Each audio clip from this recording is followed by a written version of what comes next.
Você sabia que existe um besouro que tem um hábito diferente? Ele costuma roubar fezes de mamíferos e sair girando e girando e girando essas fezes. O objetivo dele não é levar cocô, mas sim está ligado à sua moradia, à sua reprodução e ao seu alimento. E é sobre essas coisas que veremos na aula de ecologia de hoje.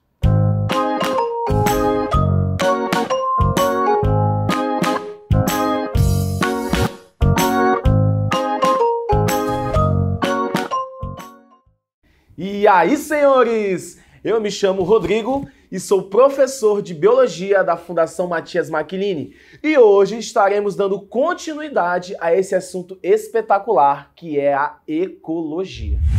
Esse besouro que aparece na tela de vocês é chamado de escaravelho ou besouro rola-bosta.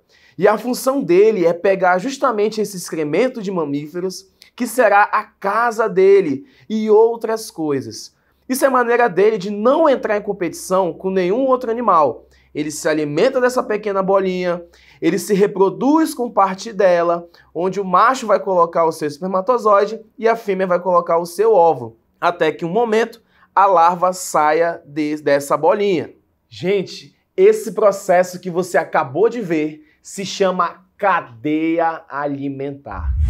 A cadeia alimentar e teia alimentar são relacionados à alimentação dos seres vivos e essa relação de alimentação de um com o outro. A cadeia alimentar ela é bem mais simples, enquanto que a teia alimentar ela é bem mais complexa.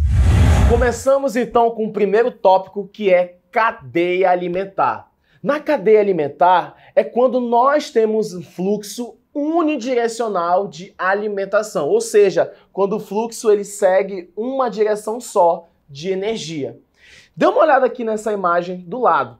Você consegue perceber aqui o milho, o gafanhoto, o lagarto e a cobra. Você percebe que o fluxo de energia ele está indo do milho e vai até chegar na cobra, na serpente. Nesse caso, nós temos aqui uma cadeia alimentar, um fluxo unidirecional, apenas um sentido. Como é que eu percebo isso?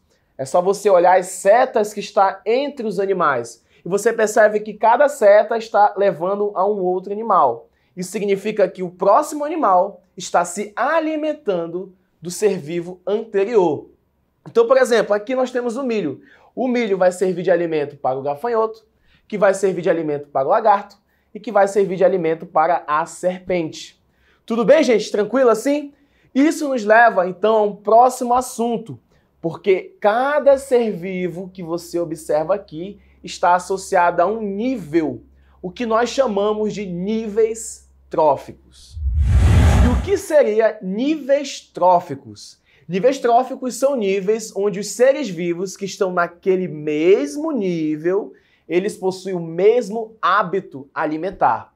Por exemplo, os primeiros níveis tróficos são chamados de produtores. E produtores são aqueles seres vivos capazes de produzir o seu próprio alimento, fabricar o seu alimento. Por exemplo, as plantas. As plantas são exemplos de seres produtores e por causa do processo de fotossíntese.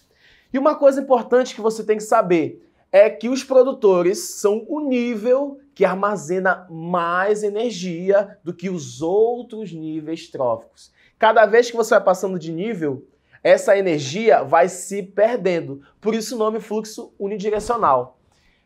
Depois dos produtores, então, nós temos os consumidores. Os consumidores, eles precisam se alimentar de algum produto para sobreviver. Nós temos os consumidores primários, os consumidores secundários, terciários e assim por diante, dependendo do alimento que ele está comendo. Os consumidores primários são aqueles que se alimentam diretamente dos primeiros níveis tróficos, que são os produtores. E o secundário é aquele que se alimenta do primário, e o terciário é aquele que se alimenta do secundário, e assim por diante. E finalmente, o nosso terceiro nível trófico se chama decompositor. Os decompositores são responsáveis por se alimentar de matéria orgânica e devolver alguns nutrientes de volta para o ciclo da cadeia alimentar. Então, gente, os decompositores são extremamente essenciais. Então, o primeiro nível trófico é chamado de produtores, que são capazes de produzir os seus próprios alimentos. O nível 2 é chamado de consumidores, eles se consomem, eles pegam o alimento de outros seres vivos. E o terceiro nível trófico, decompositores. Eles decompõem a matéria orgânica e devolvem parte desses nutrientes para a cadeia alimentar. Então aqui nós temos agora a teia alimentar, que é um pouco mais complexa que a cadeia. A teia alimentar é quando várias cadeias alimentares se cruzam uma com a outra. E por que isso acontece? Justamente porque na natureza não tem como seguir um fluxo só. É tudo misturado, tudo se cruza. Por exemplo, olha essa imagem aqui do lado. Aqui nós temos a grama. A grama ela serve de alimento para o coelho. Já o coelho ele vai servir de alimento para a raposa e para o gavião. Assim como a raposa vai servir de alimento para o gavião e para o lobo. Então você observou como não é uma coisa unidirecional, é tudo misturado, não tem como seguir uma direção só. São diferentes organismos fazendo parte de uma mesma alimentação. Às vezes também, um ser vivo ele pode estar em vários níveis tróficos diferentes. Por exemplo, olha gente, quando você está almoçando, né, aquele almoço que você gosta, top, você come ali o quê? Carne, alface. Você está se alimentando diretamente do alface. Quando você come o alface, você é um consumidor primário, porque você está se alimentando diretamente de um produtor. Agora, quando você come a carne, você já não é um consumidor primário, você é um consumidor secundário, porque você está se alimentando de carne. Então, tudo isso misturado se chama teia alimentar. Bem, então vamos ver o que nós aprendemos na aula de hoje. Aprendemos então que cadeia alimentar é um fluxo de alimento onde os seres vivos seguem um aspecto unidirecional, um mesmo nível de energia ali que vai descendo, né? Esse aspecto da cadeia alimentar é um pouco mais simples. Vimos também a questão dos níveis tróficos, onde nós temos os produtores, os consumidores e os decompositores, né? Ali que estão no seu habitat alimentar.